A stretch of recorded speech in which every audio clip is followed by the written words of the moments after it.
So I recently saw a movie on Netflix called The Invitation, which came out in 2015, and I have a few things I want to talk about. So as I said in my recent review of A Quiet Place, I don't mind jump scares, as long as they're not cheap jump scares. If it's a jump scare that's genuine, it has a purpose of being there, it's not just some cheap thing of someone tapping someone on the shoulder, that stuff annoys me, or a cat jumping out, or a crow.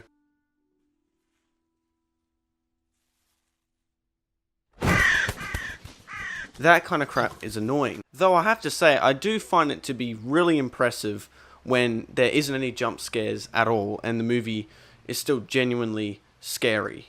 This movie is one of those type of movies where there isn't many jump scares, and it does it pretty damn well.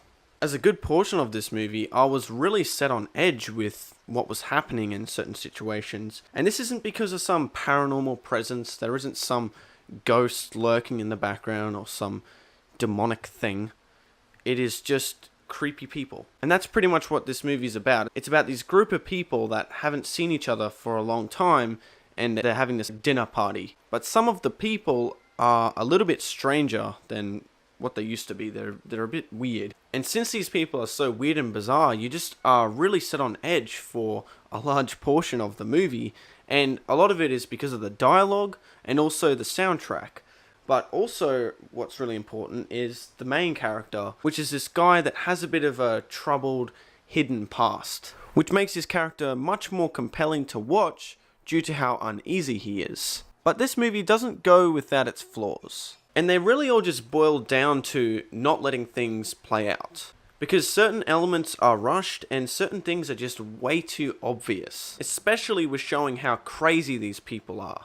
I mean, sure, some of the scenes are effective, especially a lot of it in regards to the dialogue. The dialogue that the crazy people say, most of it is really good. And also this whole scene involving this video on a laptop. That was a pretty strange and uneasy scene as well.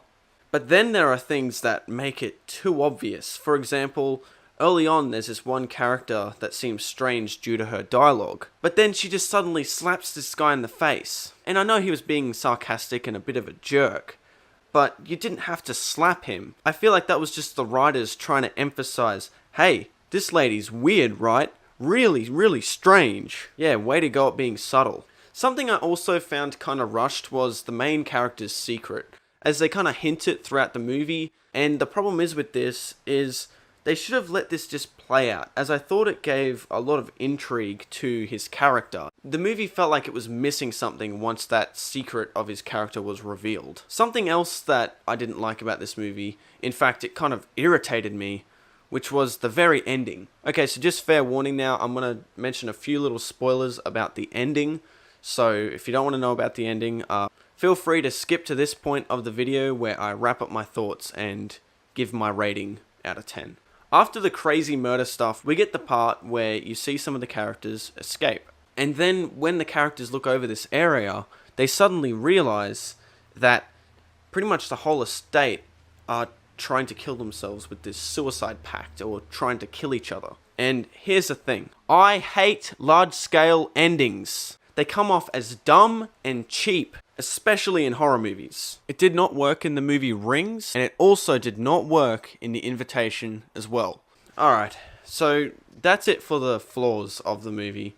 I was very much set on edge for a large portion of the movie, and even the editing and cinematography add to the weirdness of these people and just the situation. If they fix some of these issues, this could have been a great movie. But at the moment, for me, this movie's just good. So I'm going to give this movie a 6 out of 10.